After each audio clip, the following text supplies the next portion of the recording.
के अंदर बैठे हुए मेहनत कशों के, आवाम के, गरीब आदमी के हालत से जिंदगी से वाकिफ नहीं, इन्हें इदराक नहीं कि मजदूर के घर में रोटी नहीं, इन्हें पता नहीं। ये बोलते हैं कि हम राशन तकसीम कर रहे हैं। मुल्क के गरीब आवाम के नुमाइंदे कि ये हुकूमत है और इससे पिछली हुकूमत है, सब सरमायादारों की थी, सरमायादारों के एजेंट के तौर पर काम कर रहे थे, चाहे वो मरकजी हुकूमत हो, चाहे सूबाई हुकूमत हो। कि ये हुकूमत है और इससे पिछली हुकूमत है, सब सरमायादारों की थी, सरमायादारों के एजेंट के तौर पर काम कर रहे थे, चाहे वो मरकजी हुकूमत हो, चाहे सूबाई हुकूमत हो।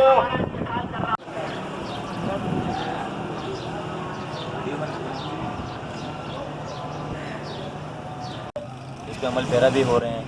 अगरचा उनसे, चूँकि हम पुलिस वाले हैं, हर कोई यही समझते हैं कि इनसे बहुत सख्ती कलामी ज़बान और बहुत रवैया इनका बहुत हार्ड होता है, लेकिन वो हमारा ऐसा अगर थोड़ा बहुत लहजा भी हो जाए, क्योंकि हम भी ड्यूटी सर अंजाम दे रहे हैं, इसमें हमें भी कहीं परेशानी मुश्किल का सामना करना पड़ रहा है।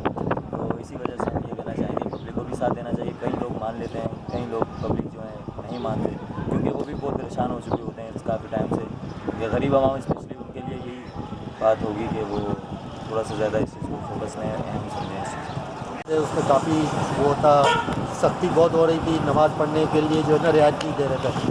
जुमे में माशाल्लाह गवर्नमेंट ने रात को अनाउंस तो किया था कि 12:30 से 3:30 तक जो है ना लॉकडाउन करेंगे, लेकिन जुमे की नमाज़ के बारे में कोई ऐसी वजाहत नहीं की थी कि पढ़ने देंगे या नहीं देंगे। लेकिन फिर भी इनकी मेहरबानी है, इस दफ़ा रिलीफ दी और लोगों ने हर तरीके से जो नमाज अदा करनी थी, नमाज जुमा अदा की तरीके से।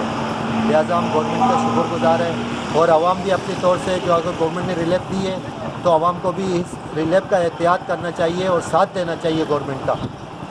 बस मैं तो यही कह सकता हूँ भाई, अल्लाह ताला जज़ाए खैर दे हम सबको।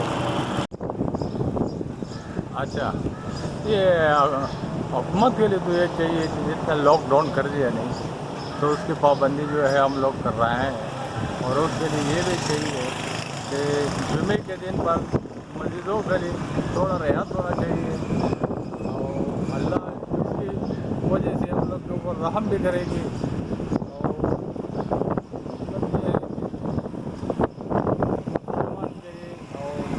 और बलों के लिए भी ये फ़र्ज़ है कि फैसले का ज़रा ख्याल रखें। आपका कहना है कि फासले का ख्याल रखें, थोड़ा थोड़ा, आप फैसले का थोड़ा थोड़ा ख्याल रखें।